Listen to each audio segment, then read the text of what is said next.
El misterioso caso de Styles. Agatha Christie. Tercera parte. Me quedé perplejo. Era un papel muy grueso, completamente distinto del papel de notas corriente. De pronto se me ocurrió una idea. «Poirot», exclamé. «Es un fragmento de un testamento». «Exactamente». Le miré fijamente. ¿No le sorprende a usted? No, dijo gravemente. Lo esperaba. Le devolví el trozo de papel y lo guardó en su carpeta, con el mismo cuidado metódico con que hacía todas las cosas. Mi cabeza era un torbellino. ¿Qué significaba aquella complicación del testamento? ¿Quién lo había destruido? ¿La persona que había hecho la mancha en el suelo? Evidentemente. ¿Pero cómo había podido entrar nadie en el cuarto? Todas las puertas tenían echado el cerrojo por dentro. Ahora vámonos, amigo mío, dijo Poirot vivamente. Me gustaría hacer algunas preguntas a la doncella. Se llama Dorcas, ¿verdad? Pasamos a través del cuarto de Alfred Inglethorpe y Poirot se detuvo en él para hacer un examen breve, pero eficiente. Salimos por aquella puerta, cerrándola de nuevo, así como la de la señora Inglethorpe. Poirot había expresado el deseo de ver el boudoir y bajamos juntos, dejándole allí mientras yo iba en busca de Dorcas. Sin embargo, cuando volví con ella, el boudoir estaba vacío. «Poirot», grité. «¿Dónde se ha metido?» «Aquí estoy, amigo mío». Había salido por la puerta-ventana y allí estaba, aparentemente perdido en la admiración de los varios macizos de flores. «Admirable», murmuró. «Admirable. ¡Qué simetría! Mire aquella media luna y aquellos rombos. Su elegancia alegra la vista. La distancia entre las plantas es también perfecta. Ha sido arreglado hace poco, ¿verdad? Sí, creo que estaban haciéndolo ayer tarde. Pero venga usted, aquí está Dorcas. Bien, bien. No me escatime una satisfacción momentánea de la vista. No, pero ese otro asunto es más importante. ¿Y cómo sabe usted que esas hermosas begonias son menos importantes? Me encogí de hombros. Cuando adoptaba esa actitud había que dejarlo. ¿No está usted de acuerdo conmigo? Pues cosas así han pasado. Bueno, entraremos y haremos unas preguntas a la buena de Dorcas.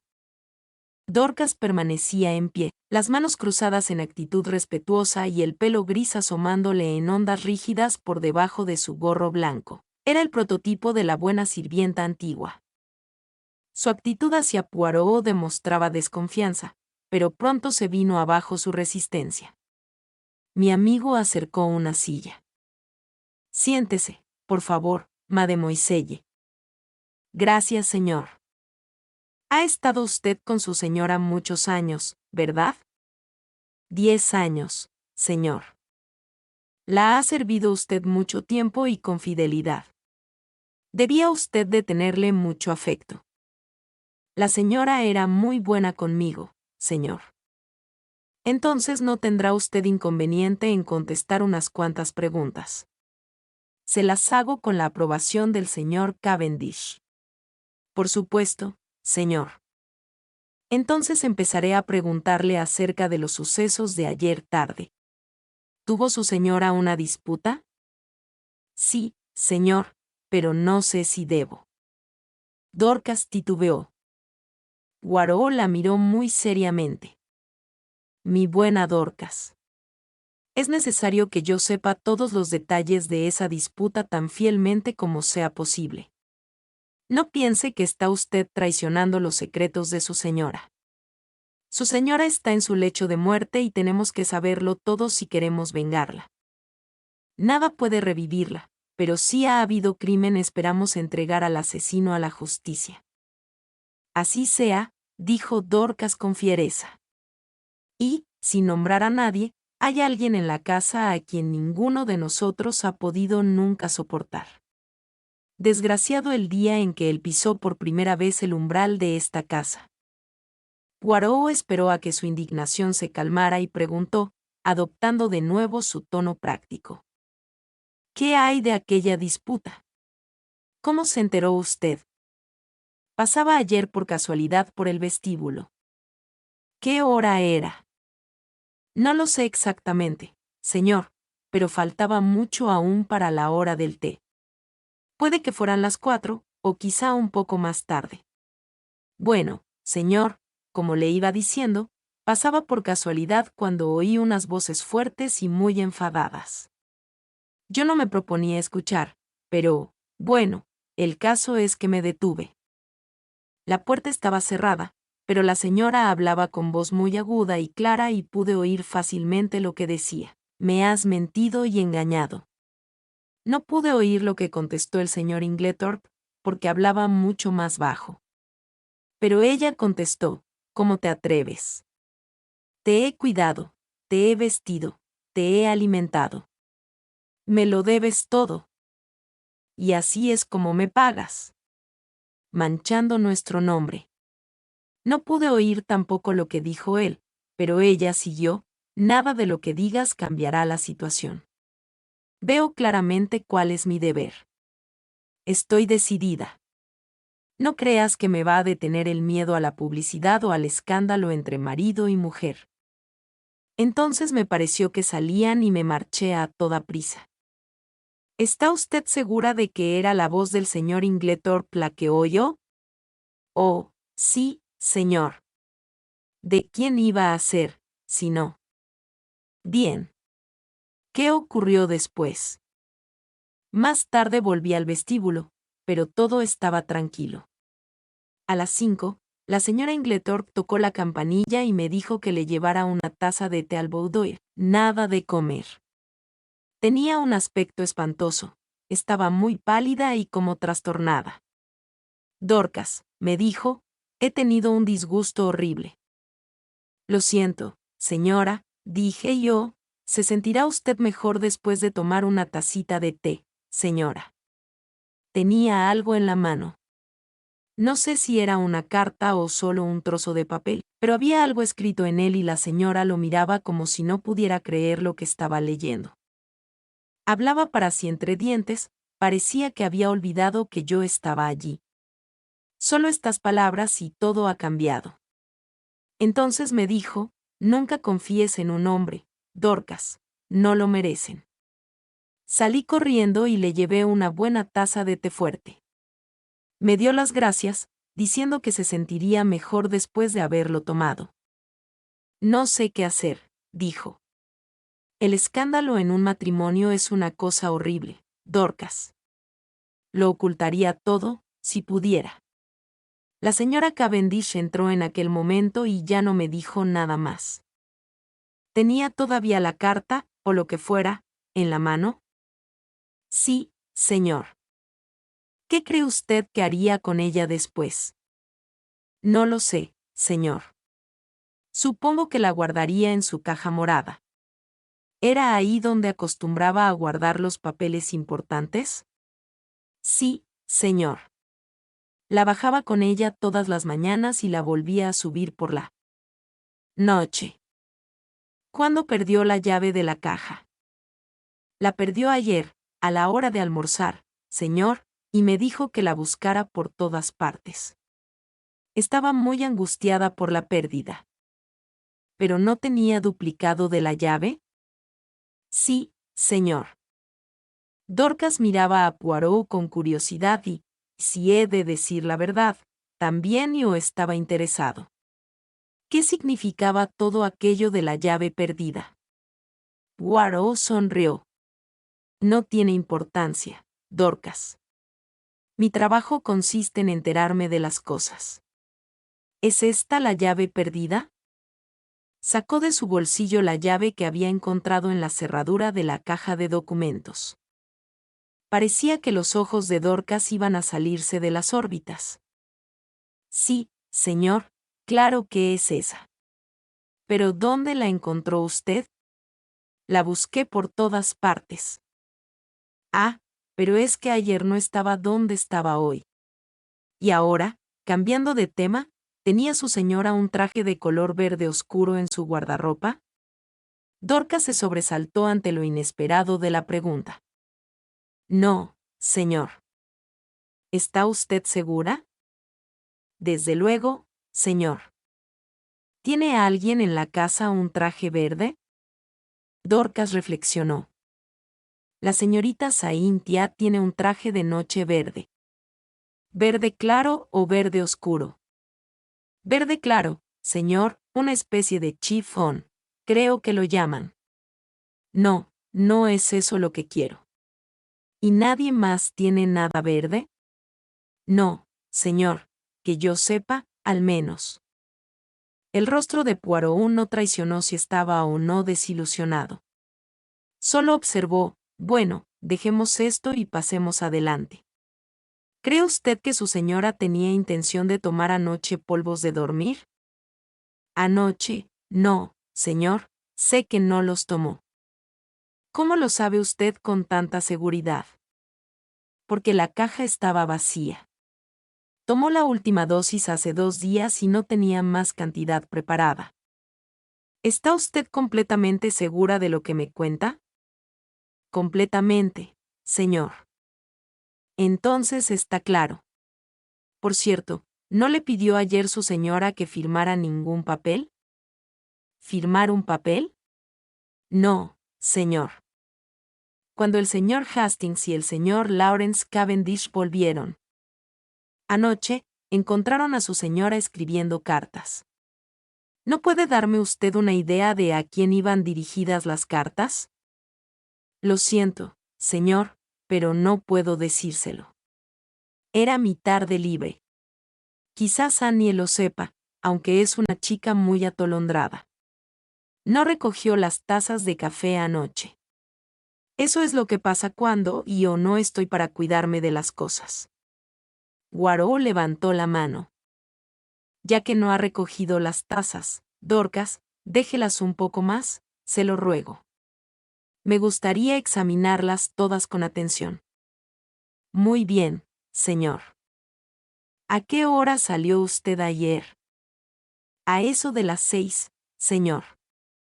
Gracias, Dorcas, eso es todo lo que tengo que preguntarle. Se levantó y se acercó a la ventana. He estado admirando estos macizos de flores. A propósito, ¿cuántos jardineros hay en la casa? Ahora solo 3, señor. Había 5 antes de la guerra, cuando esta casa era lo que debe ser una casa de señores. Me gustaría que hubiera usted visto entonces el jardín, señor. Estaba precioso. Pero ahora solo están el viejo Manning, el joven William y una mujer a la última moda, con pantalones y cosas por el estilo. ¡Qué tiempos más horribles! Volverán los buenos tiempos, Dorcas. Por lo menos, eso espero. Bien, ¿quiere decirle a Annie que venga? Sí, señor. Gracias, señor. ¿Cómo ha sabido usted que la señora Inglethorpe tomaba polvos para dormir? Pregunté con viva curiosidad cuando Dorcas salió del cuarto. ¿Y lo de la llave perdida y su duplicado? Cada cosa a su tiempo. En cuanto a los polvos de dormir, lo supe por esto. Súbitamente me mostró una pequeña caja de cartón, como las que los farmacéuticos usan para los polvos. ¿Dónde la encontró usted? En el cajón del lavabo del cuarto de la señora Inglethorpe. Era el número 6 de mi lista.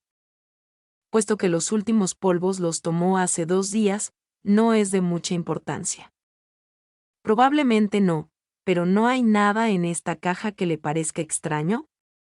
La examiné con cuidado. No, la verdad. Mire la etiqueta. Leí la etiqueta con atención. Tómese una dosis antes de acostarse, si hiciera falta. Señora Inglethorpe. No, no veo nada de particular. ¿No le extraña que no tenga el nombre del farmacéutico? Ah, exclamé. Claro que es extraño. ¿Ha conocido usted algún farmacéutico que despache una caja como esta sin que lleve su nombre impreso? No, nunca. Mi excitación iba en aumento, pero Poirot me echó un jarro de agua fría al decir. Sin embargo, la explicación es muy sencilla. De modo que no se alarme usted, amigo mío. No tuve tiempo de contestar, ya que un crujido anunció que Annie se acercaba. Annie era una muchacha guapa y pispireta. En aquel momento era presa de gran excitación, mezclada al placer morboso de la tragedia que había ocurrido en la casa. Poirot fue directamente al asunto, con actividad realmente práctica. La he mandado buscar, Annie, porque he creído que quizá usted pudiera decirme algo acerca de las cartas que la señora Inglethorpe escribió anoche. ¿Cuántas cartas eran? ¿Recuerda usted los nombres de las personas a quienes iban dirigidas? Annie meditó un momento. Eran 4 cartas, señor. Una era para la señorita Howard, una para el señor Wells, y las otras 2, creo que no me acuerdo. Ah, sí. Una era para la casa Ross, los proveedores de Tadminster. De la otra no me acuerdo. Trate de recordar, insistió Poirot. Annie se devanó los sesos, pero en vano. Lo siento, señor, pero no tengo ni idea. Creo que no me fijé. No importa, dijo Poirot, sin demostrar desilusión. Ahora quiero preguntarle a usted otra cosa. Hay un caso en el cuarto de la señora Inglethorpe, con un poco de chocolate. ¿Acostumbraba a tomarlo todas las noches? Sí, señor, ciertamente. Se lo subía cada atardecer y ella lo calentaba a cualquier hora de la noche, cuando le apetecía. ¿Qué era? ¿Solo chocolate? Sí, señor, hecho con leche, con una cucharada de azúcar y 2 de ron. ¿Quién se lo llevaba a su cuarto? Yo, señor. ¿Siempre?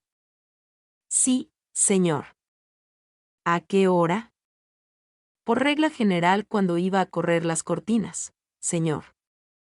Entonces, ¿se lo subía usted directamente de la cocina? No, señor. Como usted ve, no hay mucho espacio en la cocina de gas, de modo que la cocinera lo preparaba antes de poner las verduras para la cena. Entonces yo lo subía y lo ponía en la mesa junto a la puerta giratoria, y más tarde se lo llevaba a su cuarto. La puerta giratoria está en el ala izquierda, ¿verdad? Sí, señor. ¿Y la mesa está en este lado de la puerta o en el lado del servicio? En este lado, señor. ¿A qué hora lo subió usted anoche? Creo que a eso de las 7:15, señor. ¿Y cuándo lo llevó usted al cuarto de la señora Inglethorpe? Cuando fui a cerrar las cortinas, señor, alrededor de las 8. La señora Inglethorpe subió a acostarse antes de que yo hubiera terminado. Entonces, entre las 7:15 y las 8, ¿el chocolate estuvo en la mesa en el ala izquierda? Sí, señor. Annie se había ido poniendo cada vez más roja y de pronto estalló inesperadamente. Y si había sal en el chocolate, señor, no fui yo. Yo no lo puse cerca de la sal. ¿Qué es lo que le hace pensar que había sal en él? La he visto en la bandeja, señor. ¿Vio usted sal en la bandeja? Sí. Parecía sal gorda, de cocina. No me di cuenta cuando subí con la bandeja, pero cuando fui a llevarla al cuarto de la señora, la vi enseguida. Debí haberlo bajado otra vez y decirle a la cocinera que hiciera otro chocolate, pero estaba muy apurada porque Dorcas había salido, y pensé que a lo mejor la sal no había tocado al chocolate, solo a la bandeja. Así que la limpié con mi delantal y la dejé dentro. Con gran dificultad pude dominar mi excitación. Sin darse cuenta, Annie nos había suministrado una pista importante. Como se hubiera asombrado de saber que su sal gorda de cocina era estricnina, uno de los venenos mortíferos que conoce la humanidad. Me maravilló la calma de Poirot. Su dominio de sí mismo era asombroso. Esperaba con impaciencia la siguiente pregunta, pero me desilusionó. Cuando usted fue al cuarto de la señora Inglethorpe, ¿estaba cerrada la puerta que comunica al cuarto de la señorita Cynthia? Sí, señor. Siempre ha estado cerrada. Nunca se abre. ¿Y la puerta del cuarto del señor Inglethorpe? ¿Se fijó usted si estaba cerrada también? Annie dudó. No puedo decirlo con seguridad, señor, estaba cerrada, pero no sé si el cerrojo estaba echado. Cuando usted dejó el cuarto, ¿cerró la señora Inglethorpe la puerta?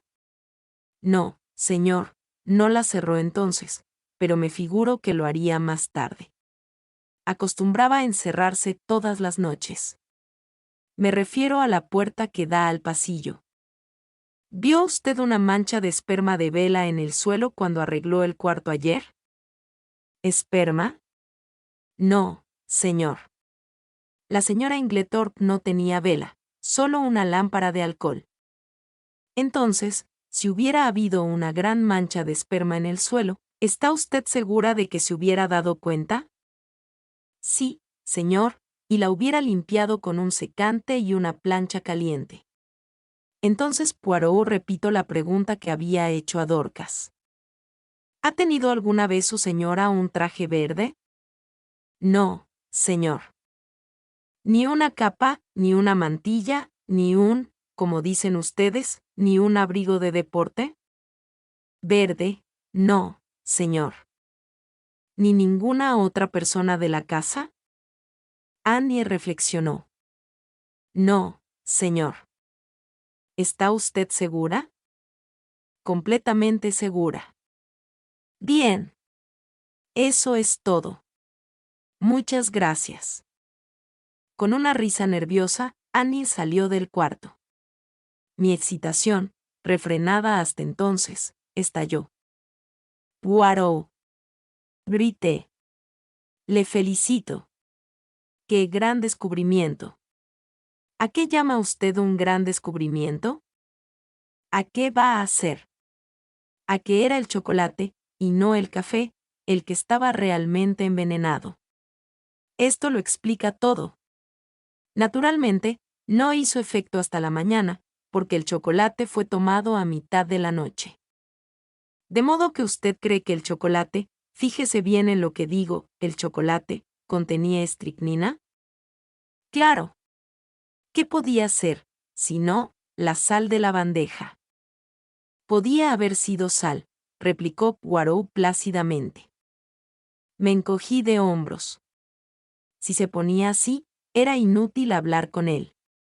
Se me ocurrió la idea, y no por primera vez, de que mi pobre Poirot estaba envejecido. Pensé que era una suerte que se hubiera asociado con alguien de mente más rápida. Poirot me observaba con ojos chispeantes. ¿No está usted satisfecho de mí, mon ami?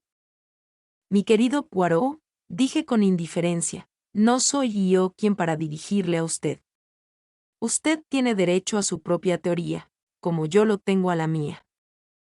Admirable pensamiento, observó Poirot, levantándose con ligereza. Ya he terminado con este cuarto. A propósito, ¿de quién es ese pequeño escritorio de la esquina? Del señor Inglethorpe. Ah. Hizo una tentativa de abrir la cubierta enrollable. Está cerrada. Pero puede ser que la abra alguna de las llaves de la señora Inglethorpe.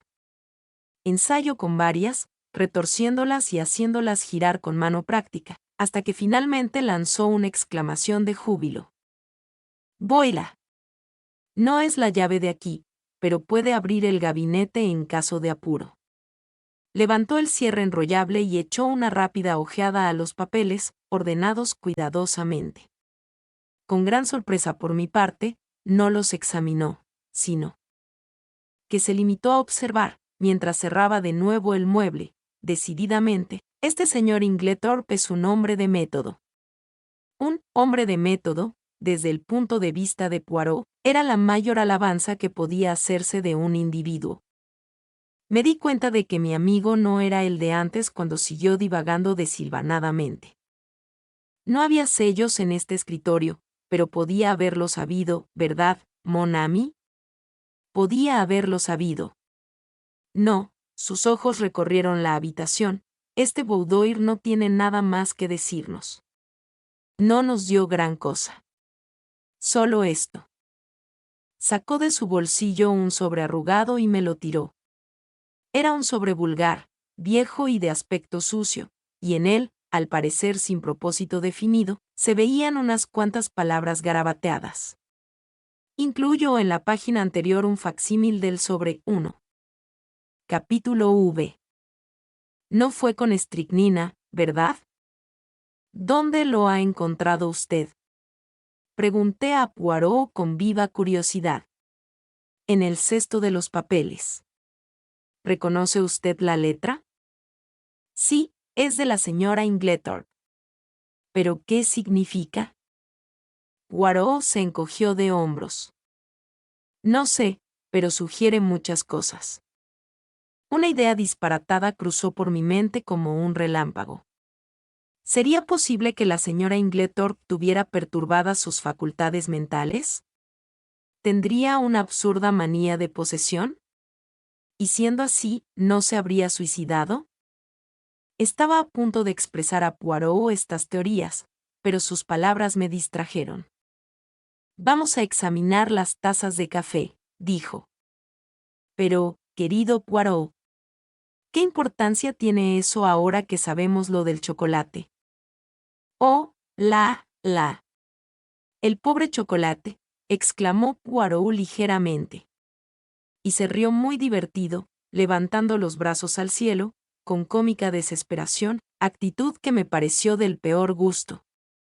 De todos modos, dije acentuando mi frialdad, desde el momento en que fue la propia señora Inglethorpe la que subió su café, no sé qué es lo que espera usted encontrar en él, como no sea un paquete de estricnina en la bandeja. Poirot se serenó inmediatamente. Vamos, amigo mío, dijo, cogiéndome del brazo. Ne-vous fâchez pas. Permítame que me interese en mis tazas de café y yo respetaré su chocolate. ¿De acuerdo?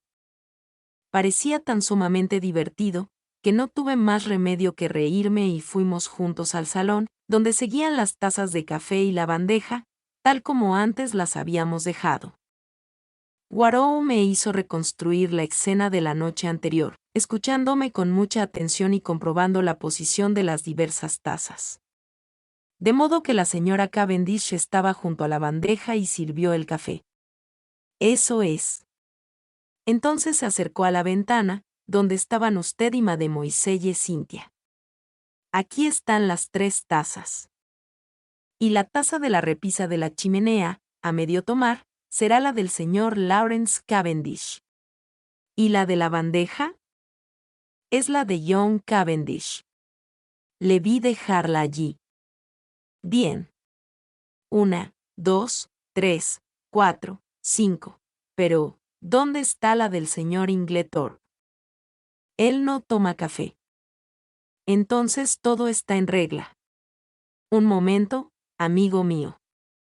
Con infinito cuidado tomó un granito o 2 de los pozos de cada taza, sellándolos en tubos de ensayo separados, después de probar uno tras otro. Su fisonomía sufrió una transformación extraña, adquiriendo una expresión mitad de desconcierto, mitad de alivio. Bien, dijo finalmente. Es evidente. Tenía una idea, pero está claro que era equivocada. Sí, completamente equivocada. Sin embargo, es extraño. Pero no importa. Con un encogimiento de hombros característico desechó la idea que le importunaba, cualquiera que fuera. Pude haberle dicho que aquella obsesión suya por el café estaba destinada desde el principio a terminar en un callejón sin salida, pero me mordí la lengua. Aunque envejecido, Poirot había sido un gran hombre en sus tiempos. El desayuno está listo, dijo John Cavendish, que venía del vestíbulo. ¿Desayunará usted con nosotros, Monsieur Poirot? Poirot asintió. Observé a Ion. Había recuperado casi por completo su ser habitual. La impresión de los sucesos de la noche anterior le habían afectado temporalmente, pero su equilibrio se había restablecido. Era un hombre de muy pobre imaginación, en vivo contraste con su hermano, que quizá tenía demasiada. Desde las primeras horas de la mañana, Ion había estado muy atareado enviando telegramas. Uno de los primeros para Evelyn Howard, escribiendo las reseñas para los periódicos y dedicándose en general a todos los melancólicos deberes que una muerte trae consigo. ¿Cómo van las cosas?, dijo. ¿Ha descubierto usted si mi madre ha muerto de muerte natural o si debemos estar preparados para lo peor? Creo, señor Cavendish, dijo Poirot gravemente, que no debe usted abrigar falsas esperanzas. ¿Qué opinan los restantes miembros de la familia? Mi hermano Lawrence está convencido de que toda esta excitación no está justificada. Dice que todo indica que mi madre murió de un ataque al corazón. Ah, sí.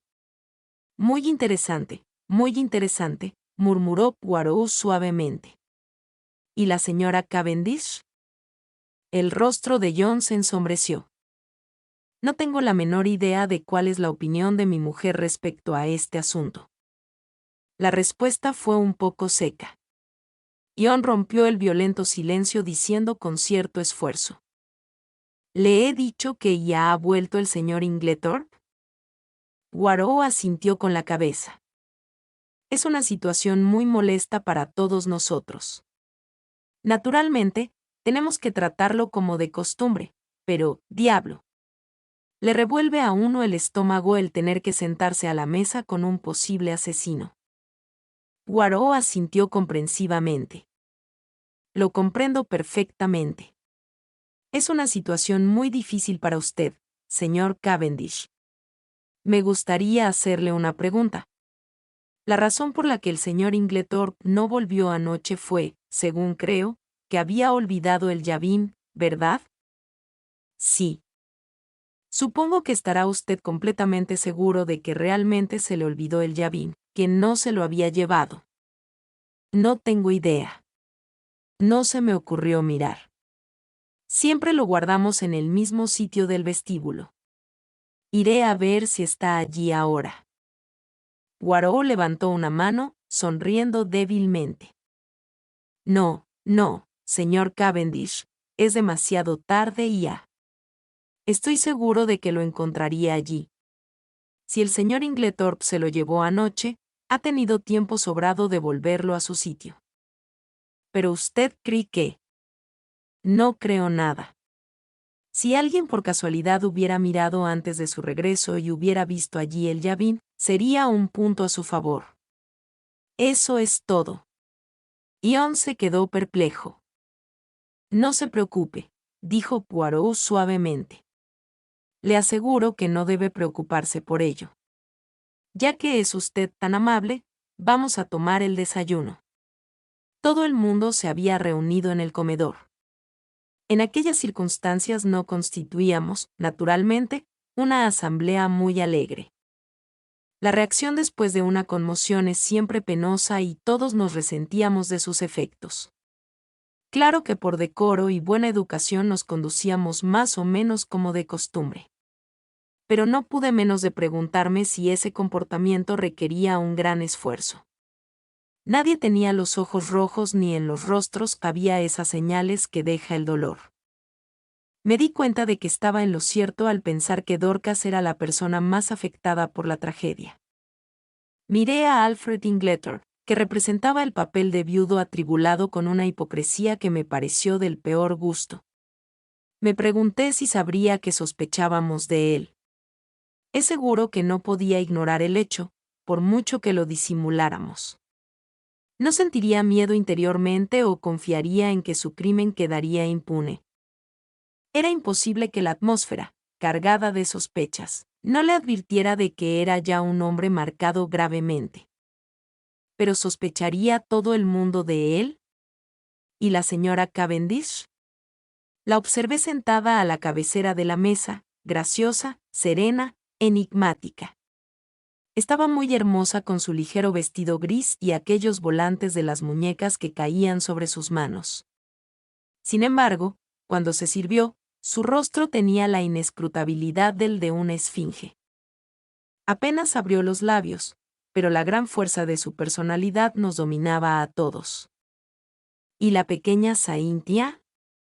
¿Sospecharía ella? Me pareció muy cansada y enferma. Su actitud era muy lánguida y pesada. Le pregunté si se sentía mal y me contestó sin ambajes. Sí, tengo un brutal dolor de cabeza. ¿Otra taza de café, mademoiselle? Preguntó Poirot solícitamente. La animará mucho. No hay nada como el café para el dolor de cabeza. Se levantó a coger su taza. Sin azúcar, dijo Cynthia, viéndole coger los terrones. Sin azúcar. Sacrificios de guerra, ¿verdad? No, nunca tomo azúcar con el café. Sacré. Murmuró Poirot entre dientes al devolverle la taza llena. Solo yo le oí, y levantando hacia él la vista, vi que se esforzaba en reprimir su excitación y que sus ojos eran verdes como los de un gato. Había visto u oído algo que la había afectado extraordinariamente, pero ¿qué sería? No suelo tenerme por torpe, pero debo confesar que nada fuera de lo corriente había llamado mi atención. Momentos más tarde, la puerta se abrió y apareció Dorcas.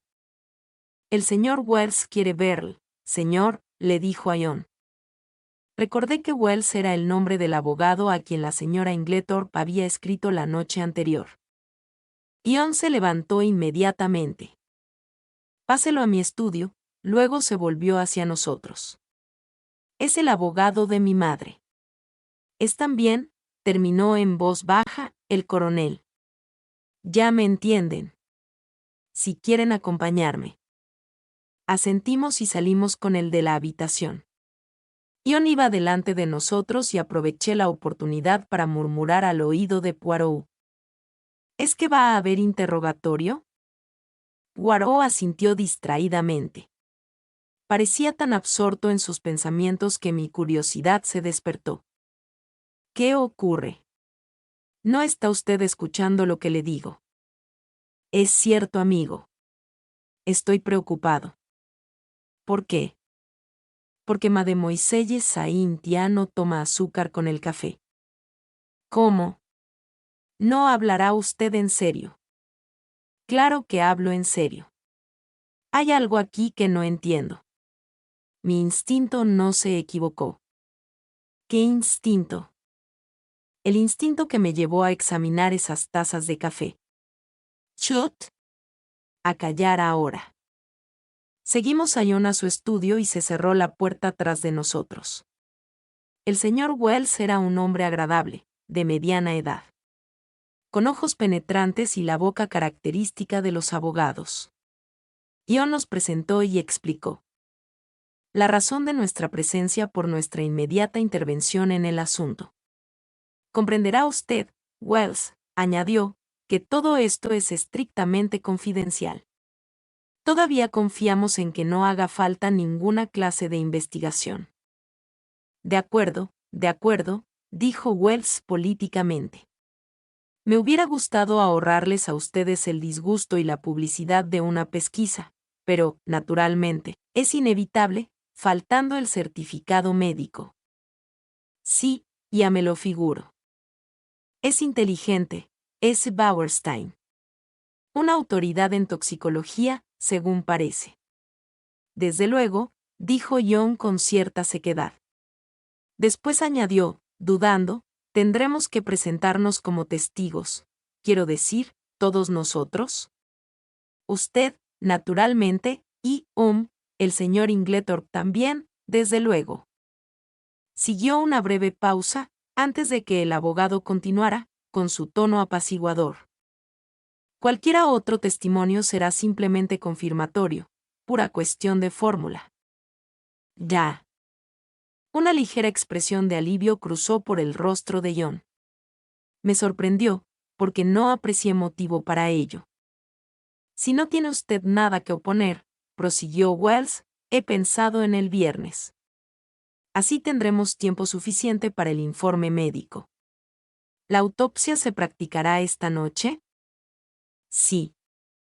Entonces, ¿le conviene a usted el viernes? Desde luego. No necesito decirle, querido Cavendish, lo apenado que estoy con este trágico asunto. ¿No puede usted ayudarnos a resolverlo, monsieur? Intervino Poirot, hablando por primera vez desde que habíamos entrado en el estudio. Yo. Sí. Hemos oído decir que la señora Inglethorpe le escribió anoche. Debe de haber recibido usted la carta esta mañana. Sí, pero no contiene ninguna información de interés.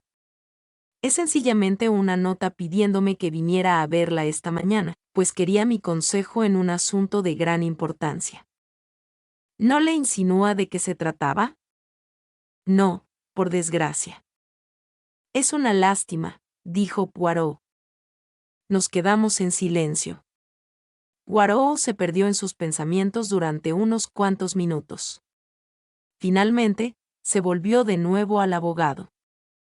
Señor Wells, me gustaría preguntarle una cosa, si no es contrario a su ética profesional. En caso de que la señora Inglethorpe muriera, ¿quién heredaría su dinero?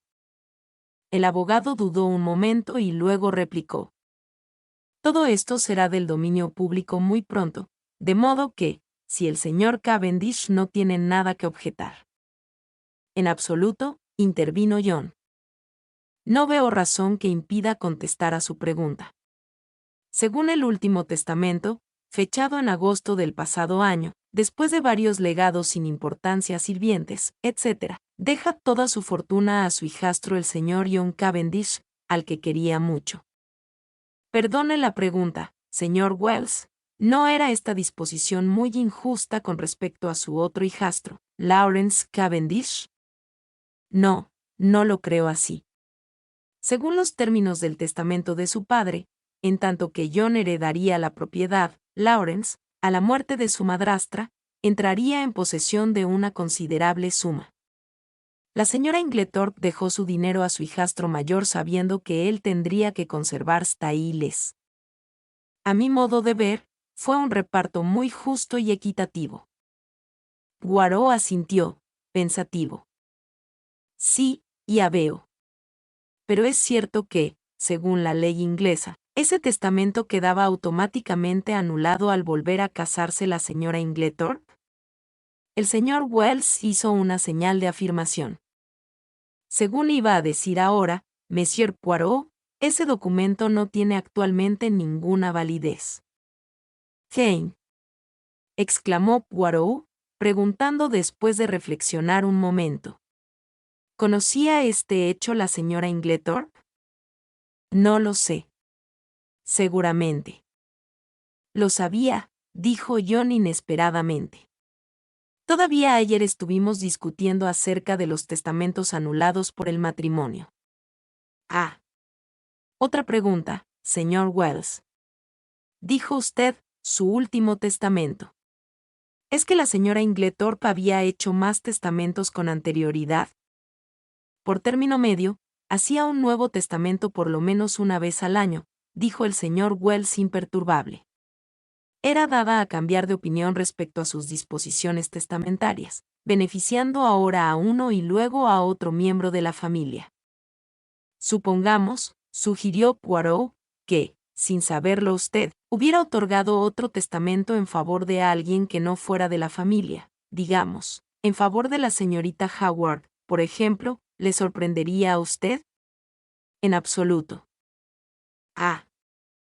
Poirot parecía haber agotado sus preguntas. Me acerqué a él, mientras John y el abogado discutían sobre la conveniencia de revisar los papeles de la señora Inglethorpe. ¿Cree usted que la señora Inglethorpe hizo un testamento dejando todo su dinero a la señorita Howard? Pregunté en voz baja, con cierta curiosidad. Poirot sonrió. No. Entonces, ¿por qué lo preguntó usted? Silencio. John Cavendish se había vuelto hacia Poirot para preguntarle, ¿viene con nosotros, Monsieur Poirot? Vamos a revisar los papeles de mi madre. El señor Inglethorpe está dispuesto a confiarnos esa tarea al señor Wells y a mí. Lo que simplifica mucho las cosas, murmuró el abogado, ya que legalmente, por supuesto, estaba autorizado a... No terminó la frase. Miraremos primero en el escritorio del boudoir, explicó John, y después subiremos a su cuarto. Tenemos que revisar minuciosamente una caja de documentos de color morado donde guardaba sus papeles más importantes. Sí, dijo el abogado, es muy posible que haya en la caja un testamento posterior al que yo tengo. Hay un testamento posterior. Fue Poirot quien habló. John y el abogado miraron a Poirot, sobresaltados. ¿Qué? Mejor dicho, siguió mi amigo, sin perder su calma, lo había. ¿Qué quiere usted decir con eso de lo había? ¿Dónde está ahora? Quemado. ¿Quemado? Sí. Miren esto.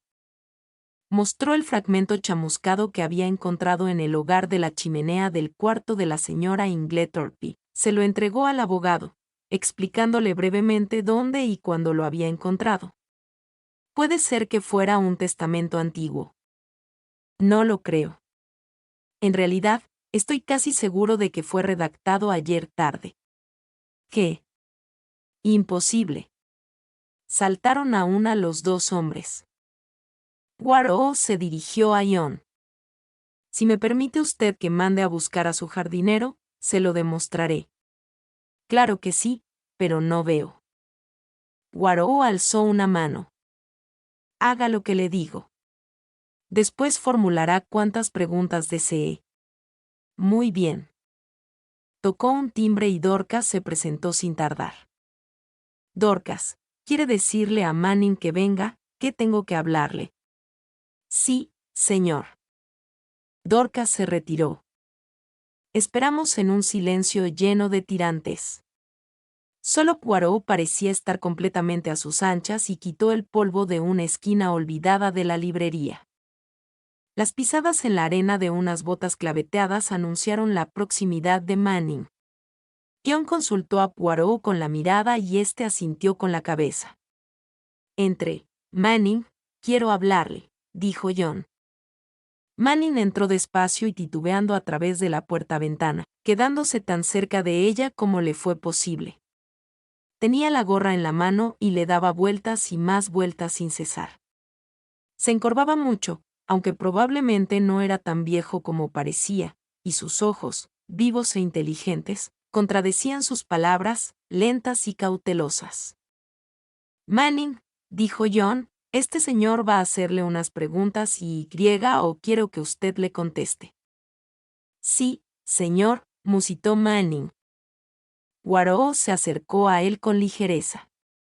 La mirada de Manning resbaló sobre él con cierto desprecio. Estaba usted ayer tarde plantando un macizo de begonias en la parte sur de la casa, ¿no es así, Manning? Sí, señor, yo y William. Y la señora Inglethorpe se acercó a la ventana y les llamó, ¿verdad? Sí, señor. Dígame usted exactamente lo que ocurrió después de acaecer esto. No gran cosa, señor.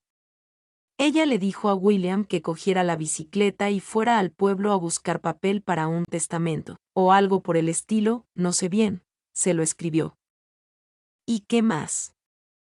William fue, señor. ¿Y qué ocurrió después? Continuamos con las begonias, señor. ¿No les volvió a llamar la señora Inglethorpe? Sí, señor, nos llamó a los dos, a William y a mí. Y luego, nos hizo firmar al final de un papel muy largo, debajo de donde ella había firmado. ¿Vio usted algo de lo que estaba escrito antes de la firma de ella? Preguntó Poirot vivamente. No, señor, Había un trozo de secante encima de aquella parte. ¿Y firmaron ustedes donde les dijo? Sí, señor, y yo primero y después William. ¿Qué hizo ella después con el documento? Lo metió dentro de un sobre largo y lo guardó en una especie de caja morada que había en el escritorio. ¿Qué hora era cuando les llamó a ustedes por primera vez? A eso de las 4, creo yo, señor. ¿No sería más temprano? ¿A las 3:30, por ejemplo? No, me parece que no, señor. Más bien un poco después de las 4, no antes. Gracias, Manning, está bien, dijo Poirot amablemente. El jardinero consultó a su amo con la mirada, John asintió y Manning se retiró por la puerta-ventana, llevándose un dedo a la frente a guisa de saludo y murmurando entre dientes algo ininteligible. Nos miramos unos a otros. Cielo santo, murmuró John. ¡Qué coincidencia más extraordinaria! ¿Cómo coincidencia? Que mi madre hubiera hecho el testamento el mismo día de su muerte. Wells se aclaró la garganta y observó fríamente. ¿Está usted seguro de que es una coincidencia, Cavendish? ¿Qué quiere decir? Su madre, según me ha dicho, tuvo una violenta disputa con alguien ayer tarde. ¿Qué quiere decir? Volvió a exclamar John. Había cierto temblor en su voz a la vez que se había puesto muy pálido. Como consecuencia de aquella pelea, su madre, súbitamente y a toda prisa, hace un nuevo testamento. Nunca sabremos el contenido de ese testamento. A nadie habló de sus disposiciones. Sin duda, esta mañana me hubiera consultado a mí el asunto, pero no tuvo oportunidad. El testamento desaparece y ella se lleva el secreto a su tumba.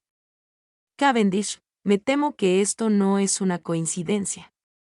Monsieur Poirot, estoy seguro de que está usted de acuerdo conmigo en que estos hechos sugieren muchas cosas.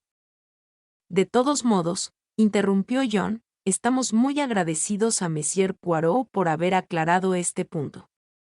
De no ser por él, nunca hubiéramos tenido noticia del testamento. ¿Puede decirme, Monsieur, qué fue lo que le indujo a sospechar su existencia? Poirot contestó sonriendo. Un viejo sobregarabateado y un macizo de begonias recién plantado. Supongo que John hubiera seguido preguntando, pero se oyó el ronroneo del motor de un coche y todos nos acercamos a la ventana, a tiempo de ver un automóvil que pasaba rápidamente. «Ivy», exclamó John. «Perdóneme, Wells». Salió corriendo al vestíbulo. Poirot me miró instintivamente. «La señorita Howard», expliqué. «Ah, me alegro de que haya venido. Esa mujer tiene cabeza y corazón, Hastings, aunque Dios no le haya dado belleza».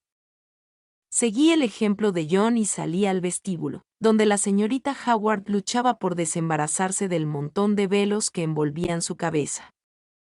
Cuando fijó en mí sus ojos, un doloroso sentimiento de culpabilidad me hirió. Esa mujer me había advertido encarecidamente del peligro y, por desgracia, yo no había tenido en cuenta su advertencia. Qué pronto y qué despectivamente la había alejado de mi imaginación. Me sentí avergonzado al ver comprobados sus temores de modo tan trágico. La señorita Howard conocía bien a Alfred Inglethorpe. Me pregunté si la tragedia hubiera ocurrido de hallarse ella en Stahiles. ¿Habría temido el asesino su mirada vigilante? Me sentí aliviado cuando me estrechó la mano con aquel apretón doloroso que yo recordaba muy bien. Me miró tristemente, pero sin reprocharme nada. Comprendí por lo rojo de sus párpados que había llorado amargamente, pero su actitud era tan áspera como de costumbre. Salí al recibir el telegrama. He tenido guardia de noche. Alquilé un coche. El modo más rápido de llegar aquí. ¿Has comido algo, Ivy? No. Lo suponía. Ven, todavía no han retirado el desayuno y pueden hacerte té nuevo, se volvió hacia mí. Cuídate de ella, Hastings, ¿quieres? Wells me está esperando. Ah, aquí está Monsieur Poirot. Está ayudándonos en este asunto, Ivy. La señorita Howard estrechó la mano de Poirot, pero miró a John con suspicacia por encima de su hombro. ¿Qué quiere decir eso de ayudándonos? Está ayudándonos en la investigación. Nada de investigación. ¿Está ya en la cárcel? ¿En la cárcel? ¿Quién? ¿Quién? Alfred Inglethorpe, por supuesto. Querida Ivy, ten cuidado.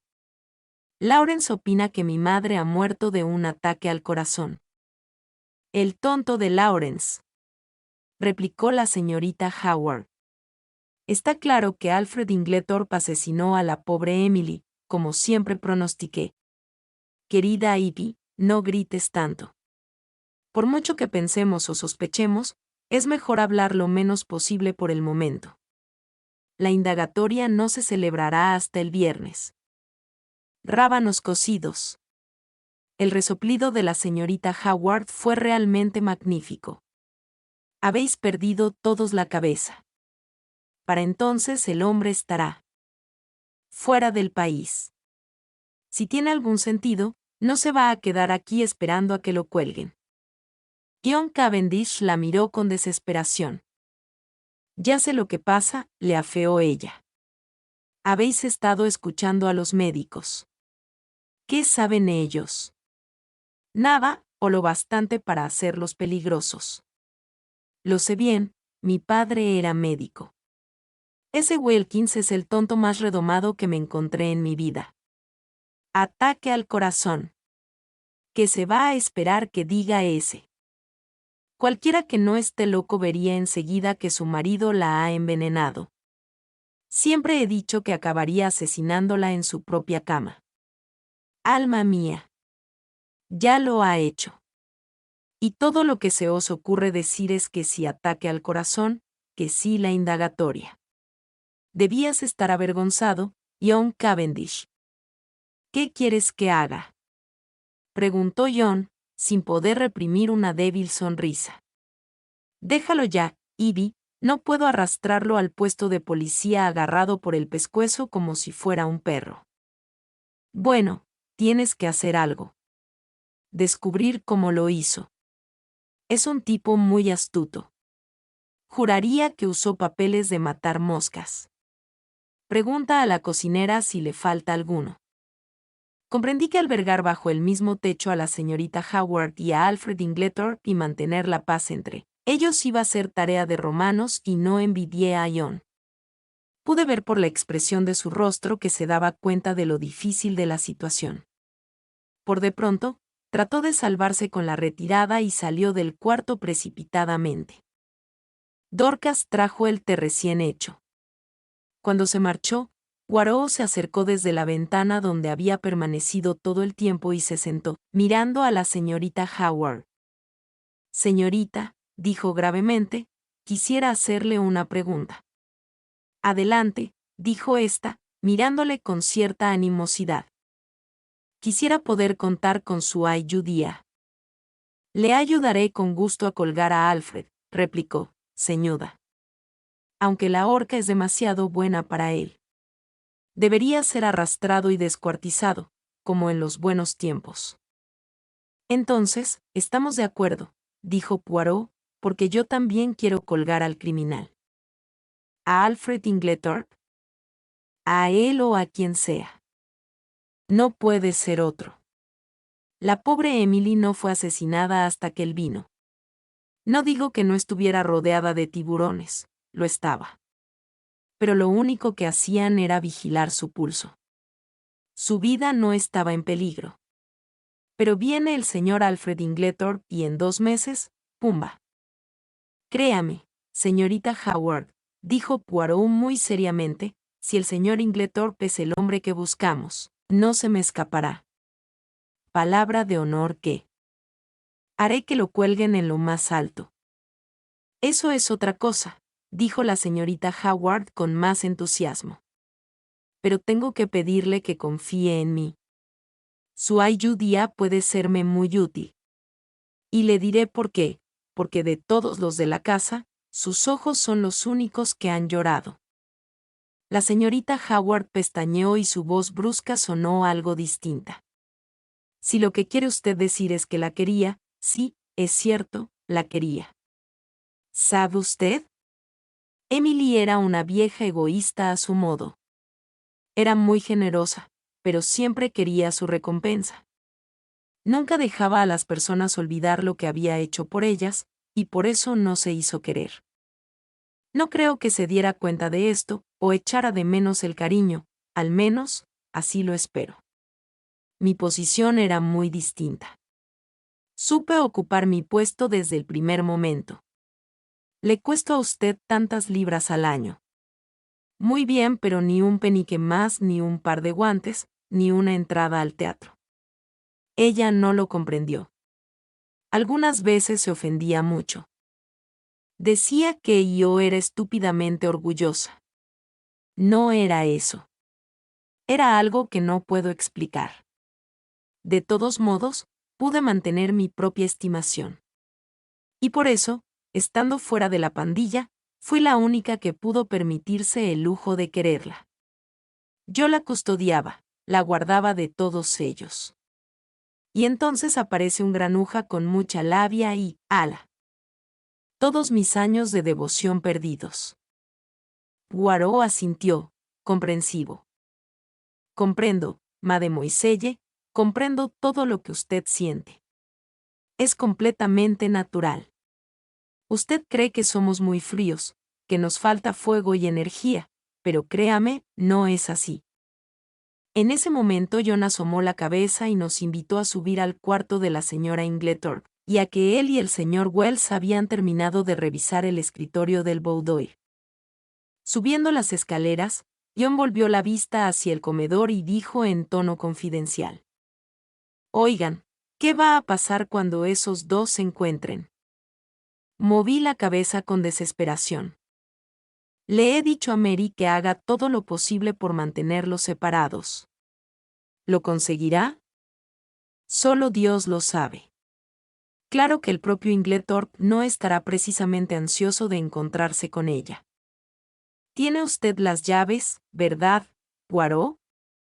Pregunté cuando llegamos a la puerta del cuarto cerrado. Cogiendo las llaves que Poirot le ofreció, John abrió la puerta y todos entramos. El abogado fue directamente al escritorio y John le siguió. Mi madre guardaba la mayor parte de sus papeles importantes en esta caja, creo. Poirot sacó el pequeño manojo de llaves. Permítame. La cerré esta mañana, por precaución. Pues ahora no está cerrada. Imposible. Mer. Y John levantó la tapa mientras hablaba. Milton R's. Gritó Poirot, confundido. Y yo que tenía las llaves en el bolsillo. Se precipitó sobre la caja. De pronto, se puso rígido. Voy la une a fire.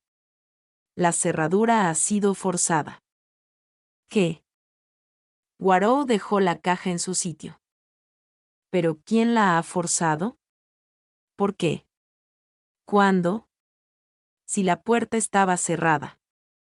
Todas estas exclamaciones salieron de nosotros desconectadamente. Poirot contestó categóricamente, casi de un modo maquinal. ¿Quién? Ahí está el problema. ¿Por qué? Ah, si lo supiera. ¿Cuándo? Después que yo estuve aquí, hace una hora. En cuanto a que la puerta estuviera cerrada, la cerradura es muy corriente. Probablemente, cualquiera de las llaves de las puertas que dan al pasillo podría abrirla. Nos miramos unos a otros, estúpidamente.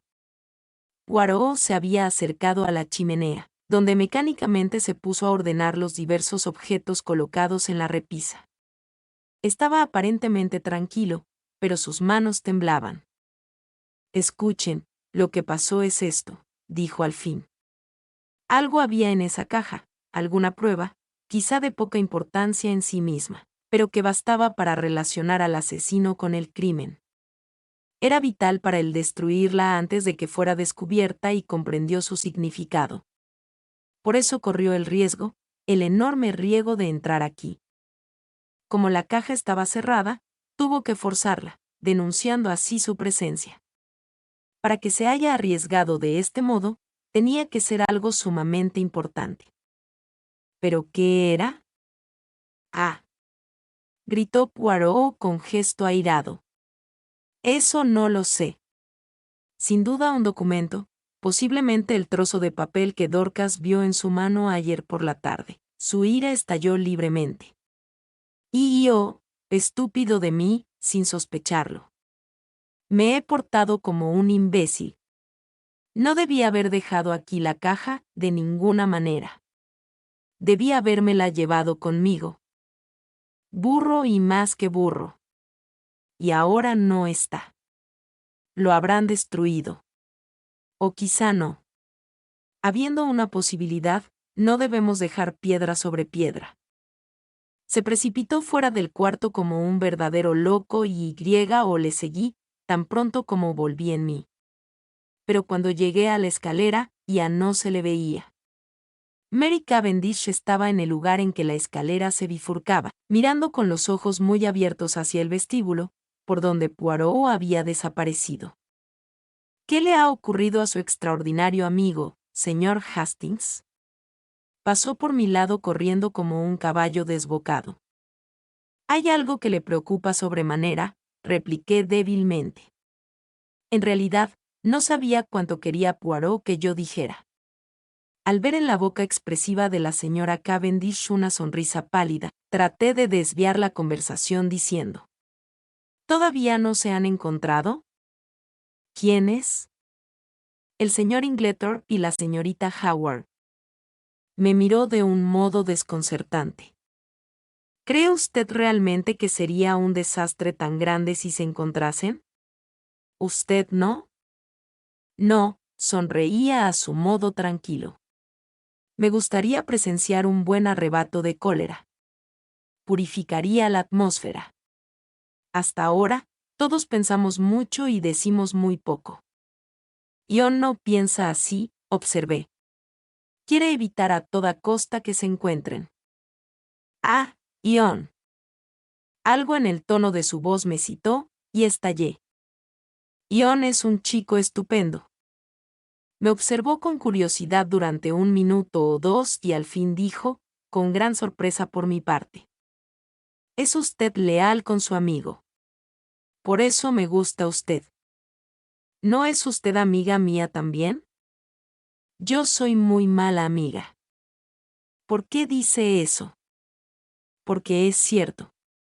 Soy encantadora con mis amigos un día y al siguiente los olvido por completo.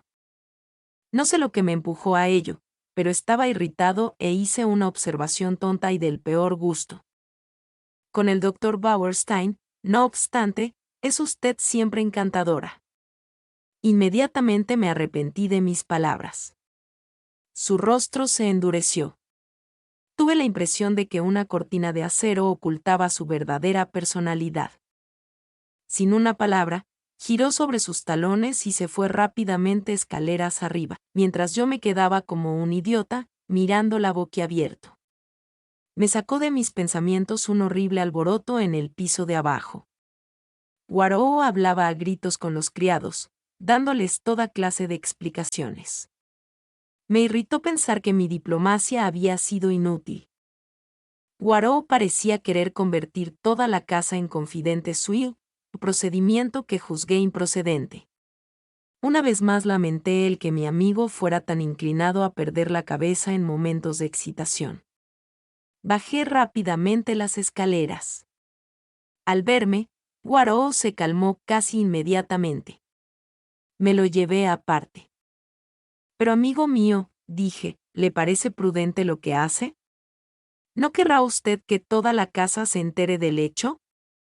Está usted haciendo el juego al criminal. ¿Lo cree usted así, Hastings? Estoy seguro. Bueno, amigo mío, me guiaré por usted. Bien. Aunque, por desgracia, es un poco tarde. Cierto. Parecía tan cabizbajo y avergonzado que lamenté lo dicho, aunque seguía pensando que mi reprimenda había sido justa y sensata. Bien, vámonos, mon ami, dijo al fin. ¿Ya ha terminado aquí? Por el momento, sí. ¿Me acompaña hasta el pueblo? Con mucho gusto.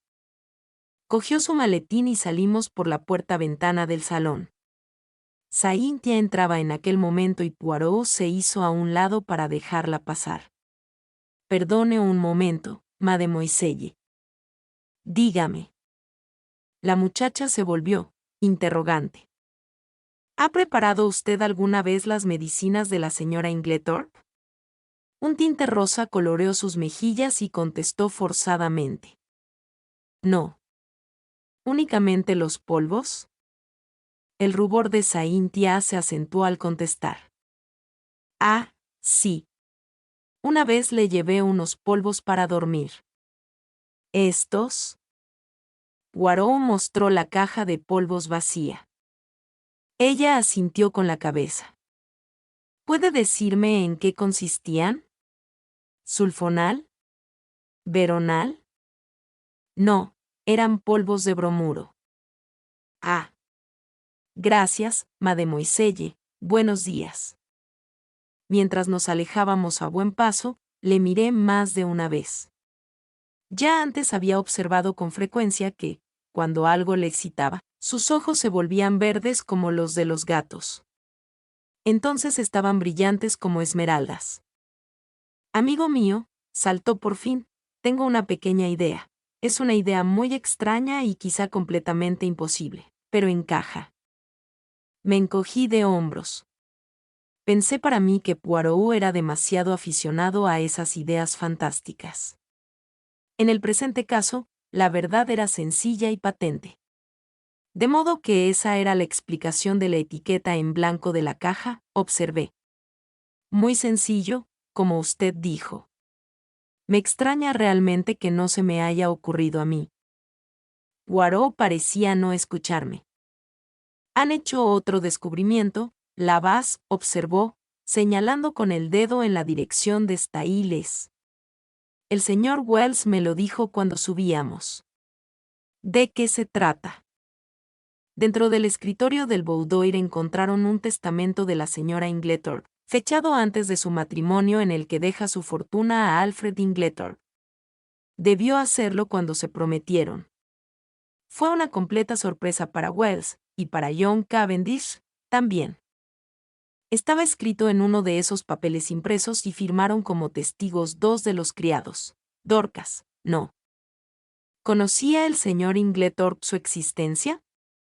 Dice que no. Lo dudo mucho, observé escépticamente. Todos esos testamentos son muy confusos.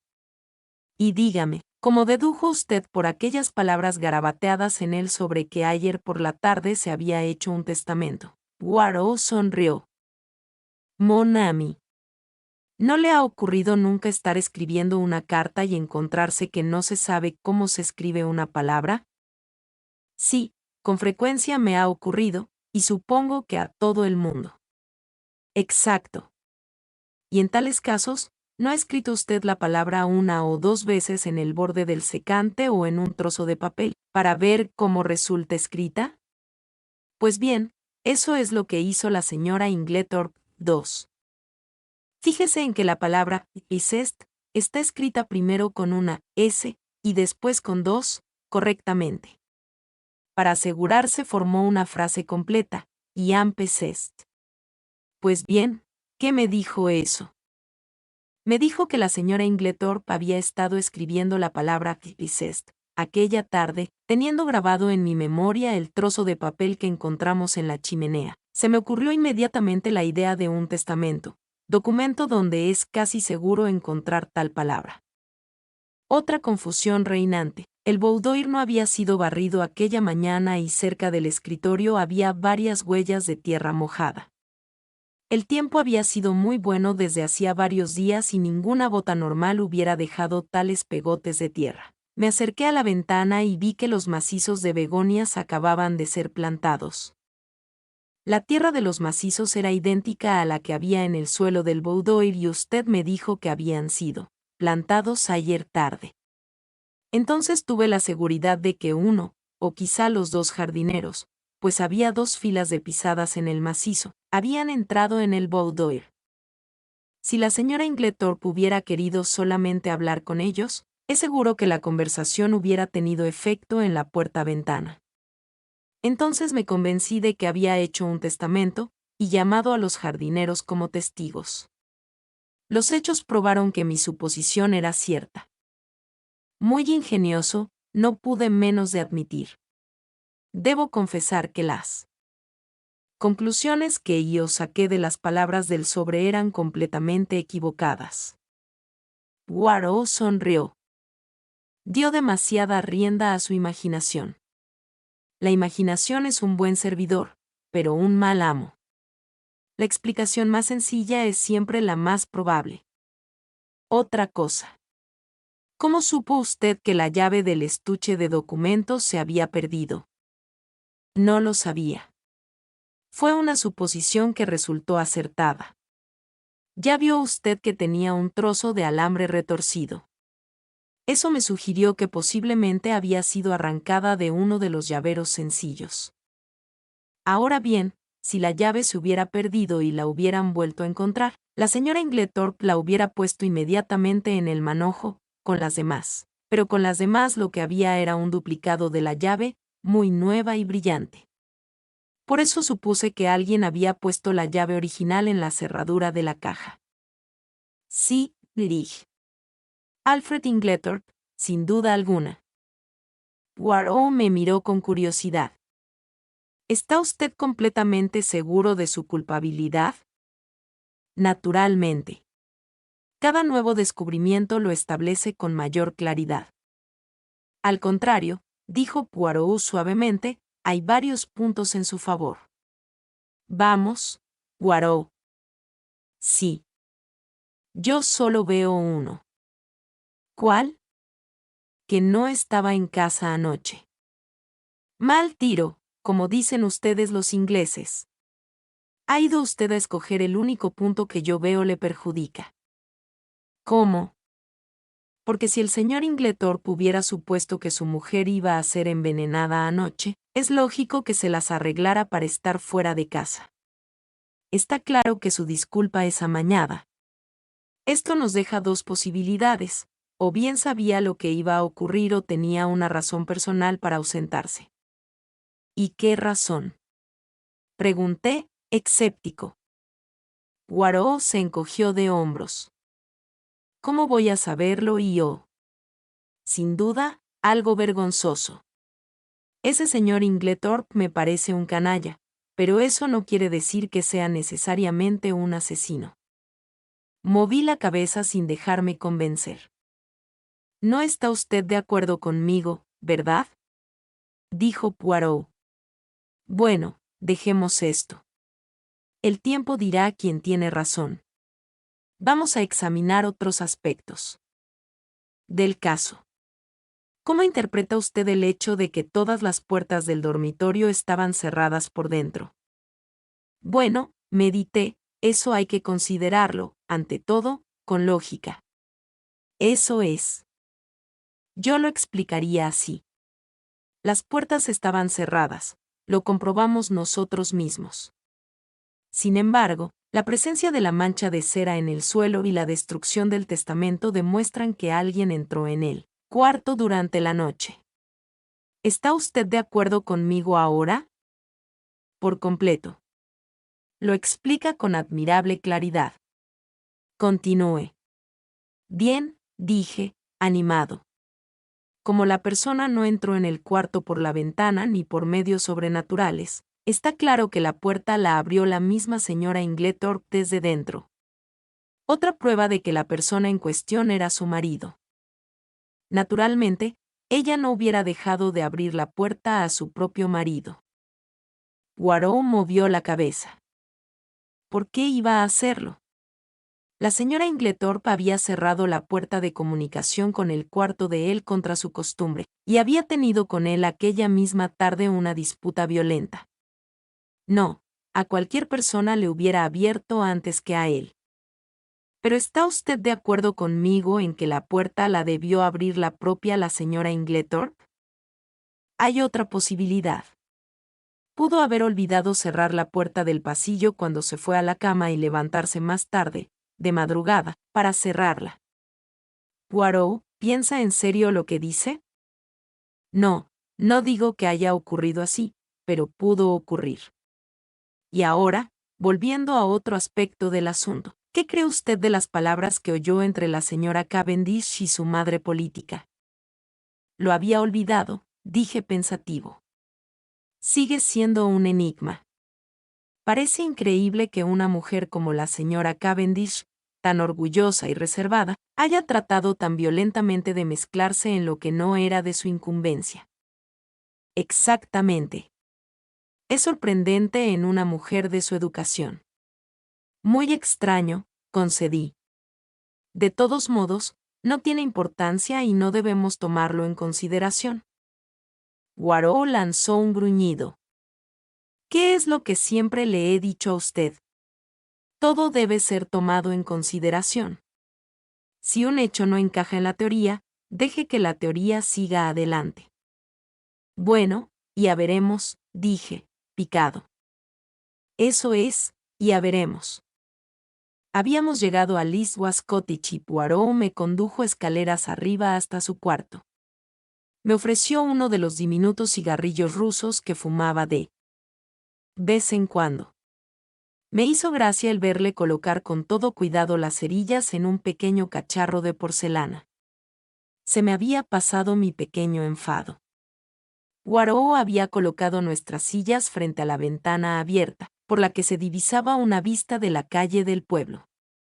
El aire que entraba era puro, tibio y agradable. Iba a ser un día de calor. De pronto llamó mi atención un joven de aspecto enfermizo que bajaba la calle a paso muy rápido. Lo extraordinario en él era su expresión, en la que se mezclaban la agitación y el terror. «Mire, Poirot», dije. Poirot se inclinó sobre la ventana. «¿Tienes?», dijo. «Es el señor Mace, el de la farmacia. Viene hacia aquí». El joven se detuvo delante de Leastway S. Cottage, y después de una corta vacilación, golpeó vigorosamente la puerta. «Un momentito», gritó Poirot, asomándose. «Ya voy». Haciéndome señas de que le siguiera, se precipitó escaleras abajo y abrió la puerta. El doctor Mace empezó a hablar en el acto. «Monsieur Poirot, siento molestarle, pero he oído decir que acaban de llegar ustedes de la casa». En efecto. El joven se humedeció los labios resecos. Su rostro mostraba una extraña agitación. Todo el pueblo habla de la muerte tan repentina de la señora Inglethorpe. Dice, bajó la voz cautelosamente. Dicen que fue vilmente envenenada. Poirot permaneció impasible. Solo los médicos pueden decirlo, señor Mace. Sí, claro, naturalmente. El joven titubeaba, pero su tensión nerviosa se hizo excesiva. Agarró a Poirot por un brazo y su voz se convirtió en un susurro. «Dígame solo una cosa, Monsieur Poirot, no fue con estricnina, ¿verdad?» No pude oír bien lo que Poirot respondió, pero creería que se reservó su opinión. El joven se marchó y Poirot se quedó mirando, mientras cerraba la puerta. «Sí», dijo con voz grave. «Tiene algo que declarar en la indagatoria». Subimos de nuevo lentamente. Iba a empezar a hablar, pero Poirot me detuvo con un gesto de la mano. Ahora no, amigo mío. Tengo que reflexionar. Tengo la mente en desorden y eso no está bien. He de concentrarme. Durante cosa de 10 minutos permaneció en el más absoluto silencio, completamente inmóvil, a no ser por ciertos movimientos expresivos de las cejas, y sus ojos iban tornándose cada vez más verdes. Al fin, suspiró profundamente. Ya está. Pasó el mal momento. Ahora todo está ordenado y clasificado. No debemos consentir nunca que reine la confusión. No es que el caso esté claro todavía, no. Es de los más complicados. Me desconcierta a Hércules Poirot. Hay dos hechos de gran importancia. ¿Cuáles son? El primero, el tiempo que hizo ayer. Esto es muy importante. Pero sí hizo un día maravilloso. Interrumpí. Usted me está tomando el pelo. En absoluto. El termómetro marcaba ayer cerca de 27 grados a la sombra. No lo olvide, amigo mío. Ahí está la clave del enigma. ¿Y el otro detalle? Pregunté. El que el señor Inglethorpe usa trajes muy extraños, tiene barba negra y lleva gafas. Poirot, no puedo creer que esté hablando en serio. Completamente en serio, amigo mío. Pero esto es pueril. No, es trascendental. Y suponiendo que el jurado pronuncie contra Alfred Inglethorpe un veredicto de asesinato premeditado, ¿dónde irán a parar sus teorías? No se alteraría porque dos estúpidos cometan un error. Pero no ocurrirá eso. En primer lugar, porque un jurado campesino no desea tomar decisiones de gran responsabilidad y el señor Inglethorpe ocupa, prácticamente la posición del señor del lugar. Además, añadió plácidamente, yo no lo permitiré. ¿Usted no lo permitirá? No. Miré al extraordinario hombrecillo, entre irritado y divertido. Estaba completamente seguro de sí mismo. Como si leyera en mis pensamientos, insistió dulcemente. Sí, amigo mío, haré lo que le digo. Se levantó y puso una mano sobre mi hombro. Su fisonomía había sufrido un cambio completo. Las lágrimas acudieron a sus ojos. Ya ve usted, me acuerdo de la pobre la señora Inglethorpe, que está muerta.